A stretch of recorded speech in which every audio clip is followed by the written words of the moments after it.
Yo, what's up guys? As mentioned, the Saver Guardian account, no more Teshar in there, and we're still doing Giants, and this is probably the easiest Giants team to make if you don't have any proper rune quality and you still have to get the right units. Might you say is like, say how the hell do you actually get this one to max skilled on a, 47-day account? Well, I may have cheated a little bit by using some of the ones that you get over here. And by cheating a little bit, I do mean that I actually put 2 Prison Masters in there.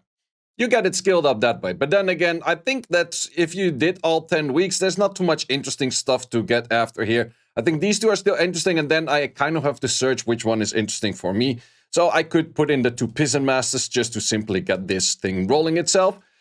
You could go definitely for a faster version where you go for a Julie in this slot and then you go for Julie into the Kyle so you don't go back and forth on the Kyle. But this definitely does work as well. For the people that do want to just see the minimum speeds, because people mostly don't want to watch the videos, just want to watch the minimum speeds, we have this nice sheet over here. So the Kyle has to be at least a 99. It does not mean that he is in the tick 7 for people that understand the ticks and stuff, but he needs that exact speed to still outspeed to get another turn over here on the 11th tick. Because if I make him 1 speed slower, he doesn't move on the 11th tick. So that's just the main reason why you have to do that. Might you ask, like, hey, why is that homunculus not 1 speed faster? If you have the same speed as the PvE monster, you get priority. So the idea is the Prilia takes a turn, Kyle takes a turn. Then we have the Tion taking a turn, Tion giving the boost towards the Kyle, therefore Kyle taking another turn. Then we have the Konamiya taking a turn, and then boosting up the Kyle because the Kyle is the lowest in A to B at this moment. And therefore we have Kyle with another turn and then the homunculus moves. So therefore we have a lot of turns of the Kyle going in before that. However, that's not everything. Before you close the video, it's like, oh, I know the speeds, I know the tactics. Nope, there's one more tactic you have to know. That is going to be where you do need to get one of the 2 birds without a awakening.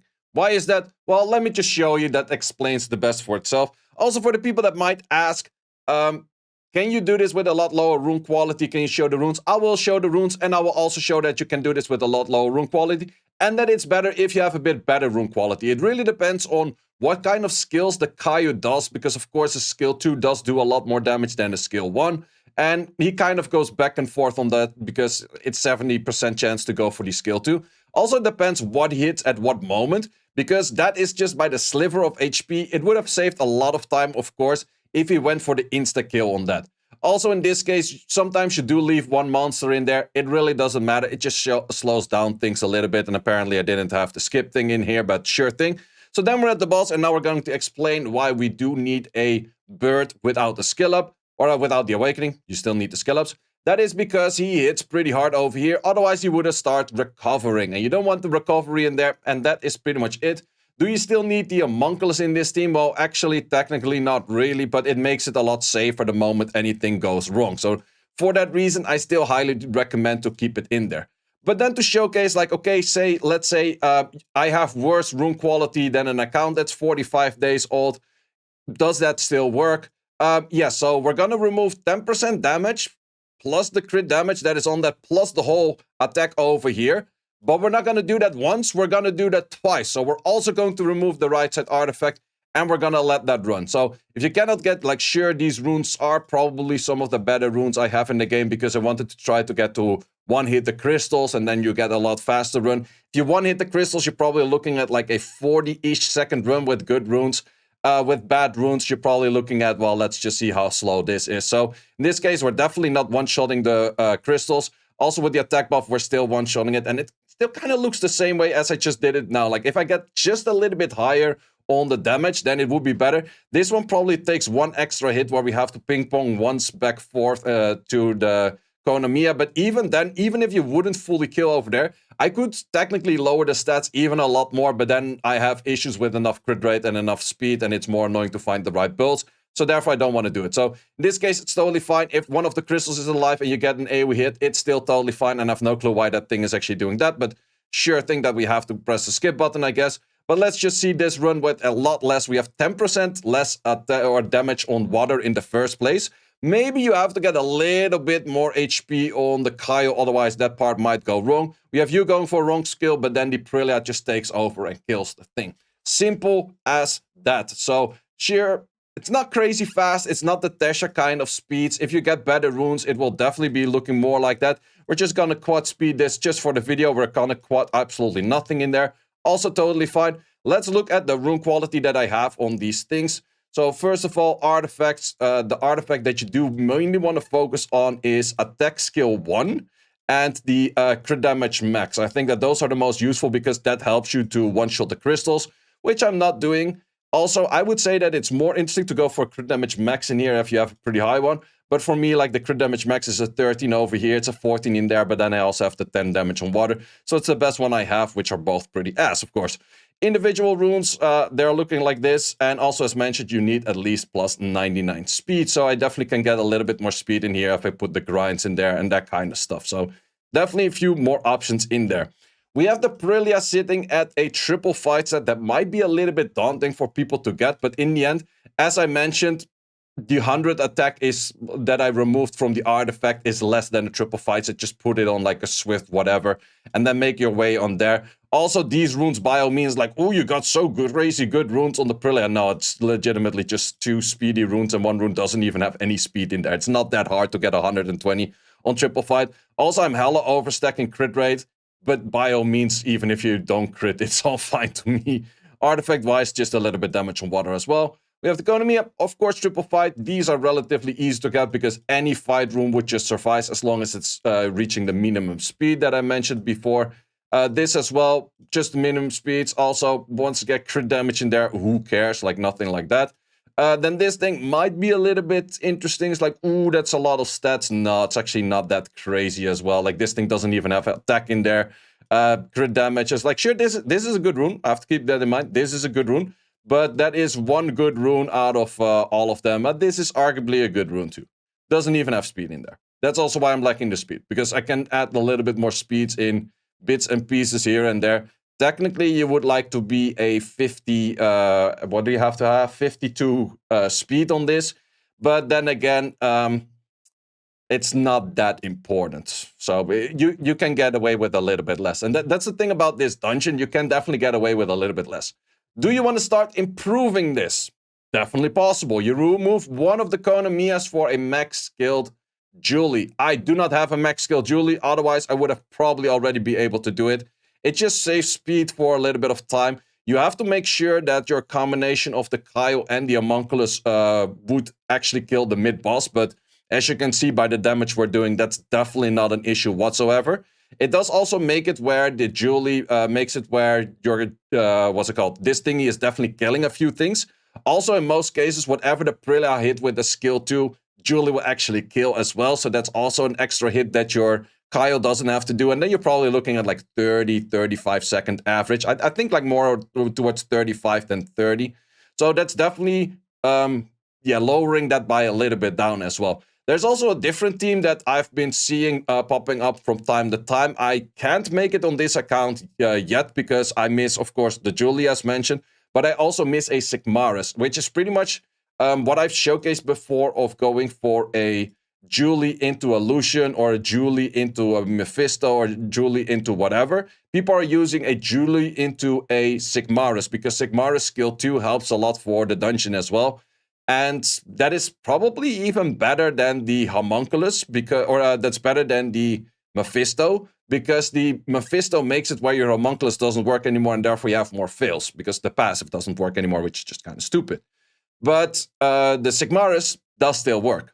Sigmarus skill 2 is enemy HP scaling, so therefore also a lot of damage. So definitely a few teams all without Teshar. I might rune that team up on my main account at some point to just showcase the team. But yeah, as you can see over here, we do get a hit over there. It's totally fine. It doesn't really matter. Like you're still clearing it, and I guess I don't have the boss thingy in there, but I always auto and then it never happens or something like that. I have no clue. But yeah, as you can see, Kyle's just doing an insane amount of damage. Also, if you do have a Delsim, use a Delsim because Delsim is faster than Kyle. That's one of those weird, stupid things from Comtuous where they made a different skin that people cannot get anymore way faster than the skin that they gave out later. Yeah, what can we say? What can we say? Well, either out, guys, this is all for this video. Hope you enjoyed. Hope you're throwing away your Teshar. Hope that you get the unit you do want to get from that itself. There's definitely, as mentioned, a whole bunch of good units out there that are definitely worth keeping. Sure, this is going to be slower at the start. Sure, you're not going to be getting crazy speed teams as you were doing before. But the simple thing is also, at some point, there are more things to farm than just Swift runes. Because I do know a lot of people that just like hyper focused on getting their Swift quads. I want to get my Swift quads. I want to get my Swift quads. There's people sitting at C3 rank with like 230, 240 speed sets. And I'm like, brother, most people in G3 barely have 1 or 2 of those. You are getting an insane speed set and you're not getting out of C3. Maybe the issue is not your Swift set. And they're like, nope, I need more 240 sets. Otherwise, I can't make it to Punisher. It's like, I'm pretty sure that's not the issue. Maybe the issue is that you don't have the good rune quality next to it. Like, for example, let's say that this was a really good... Well, do we have a good example over here? Where's a good example of a speed rune that's just hyper fixated on the speed but doesn't bring anything else? Well, I don't really have too much of those, I would say. Do I have anything of those? Maybe this rune over here. Yeah, this is actually an example of a good rune besides that. Like, this is a good speed rune where there's also substats next to it that actually do help you. It's kind of weird where there's that much flat HP in there. We'll probably keep that and redo the attack. But if you have this kind of rune, you just plus 5 it and you keep those two at 6, you're gonna take more HP, or like you're just lowered on HP. You simply don't do as much damage. Whereas a G3 player has a 9 in here, a 9 in there, 5 in there, and like 540 in there. That is the difference. You do that for not just one rune, but all of your runes. That's where you see a difference. Where do you get those? Not in Giants. You're not going to get those upgrades in Giants. Also, artifact-wise, like if your artifacts are looking up, that's actually one of my craziest artifacts that I pulled on this account, which is really fucking weird. But sure, makes sense. Also, why is this not attacked? But this is legit a better artifact. I'm on my freaking main. But yeah, if your artifacts are all looking like this, like all stats that barely help at all, where there's one line that helps, you're not gonna get as high. So that's definitely the big difference of where I see a lot of people are just like, yeah, I'm just gonna spam Giants until I get more quad Swifts and then I'm good to go. The only place that it really helps you a lot in is probably Arena Offense. But then again, Arena Offense, you still need to do proper damage, and that is very important as well. And if we're looking at this rig is doing damage from Rage. And then you also still have to get the grinds. If I get 3% more in there, if I get this one to a higher flat, if I get a crit damage in there. What kind of ass rune is this in the first place? 85, Jesus, fuck. That's terrible. So yeah, definitely those kind of things you do want to improve. You don't just want to be mindless speed spamming kind of shits, because that's not going to get you anywhere. If I want to upgrade this kind of shit, I will have to go back to some necro farming. And there's more in the game than just Giants farming, and also more in the game than just Violent farming, because Violent is an ass dungeon. Get your ass in Necro, get your ass in Steel Fortress, get your ass in Punisher Script, get your ass in Rift Raid, start farming these. I would say for most people, this one is still kind of fine, but for more endgame players, definitely get in the water one. Don't go for the fire one. I don't like it that much. Still go in the water one and then use all your claw and horns on Violent and on Despair, and you're probably good to go. Some people did actually mention, like, yeah, the people that always say it's like, oh, you don't need to farm Violent, already have a lot of Violent runes. Strong argument. Do agree. However, you do only need a finite amount of Violent runes as well. Plus, all of the resources you get from any event, you should be always throwing at Violence. All of your re-ups, you should always be throwing at Violence. And therefore, you still have a good amount of Violent pool while farming anything else. Or let's say not anything else, everything else. And that's how you get like a well-rounded account. And sure, at some point you will go a little bit into dragons, but also sometimes there's these events where you have like double drop rate for one specific rune in a rune dungeon, then you go into dragons. That is the exact moment you say, it's like, hey, this is my month or month and a half where you just slam everything in dragons and you still get barely any drop rate. And you still get barely, and you barely still get any upgrades, but you get the idea. But for those, the moment that those are there, those specific events are there, I will of course mention it on the YouTube channel. So if you don't want to miss any of those, you gotta subscribe, you gotta like this video, and see you as always in the next one. Thanks for watching. If you would like to see more guides, join the Discord and check out the content tab for the guide video archive, which contains all of the guides that you might need. Hope to see you there.